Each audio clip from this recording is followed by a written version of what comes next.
How is DBS, and for that matter, the other two of the big three, how are they looking in terms of provisioning? And I got to ask, although it's never really an issue for Singapore banks, right, in terms of the capital buffers? Yeah, the capital buffers are pretty good, and they've been able to use that. You've seen that the liquidity and the funding of the banks has been able to see DBS acquire the Citibank consumer business for Taiwan. UOB's made the acquisition of the ASEAN consumer business assets from Citibank as well in the first half of this year.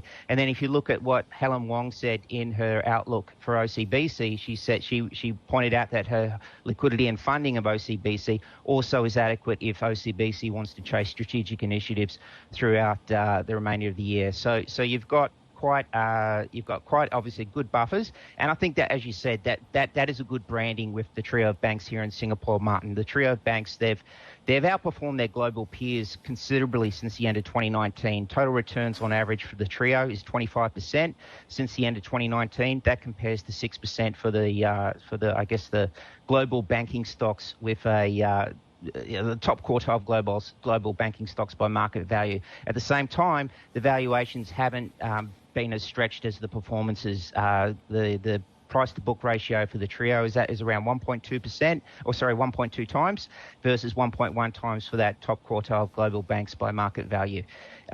So there's also, I should also mention that they're a very big part of the STI, as JP pointed out in the beginning. That's one reason why the STI has been very strong. Geoff, I don't want to be a wet blanket here, and I know DBS is pretty resilient, has ridden through the cycles, and Piyush is a great operator, but they are warning of systemic risks from China, and whether this is debt and default risks, we'll ask Piyush later on today.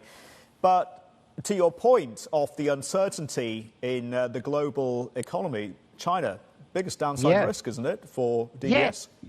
Well, yeah, I mean, and that's, if you looked at, Piyush kept his NPL ratio, well, actually moved it down from 1.5 to 1.3%. It was 1.5% a year ago, now it's 1.3%. So there's some confidence there, but it was actually UOB's exposure to China property sector that saw UOB increase its NPL ratio from 1.5% to 1.7%. So, yeah, there's still a lot of work to be done economically, particularly with consumer growth in China, Sri. So that's obviously highly fluid as well. Hi, I'm Emily Tan, and thanks for watching CNBC. You can check out more of our videos by clicking on the boxes on the screen, and don't forget to subscribe to the channel for more. Thanks for watching.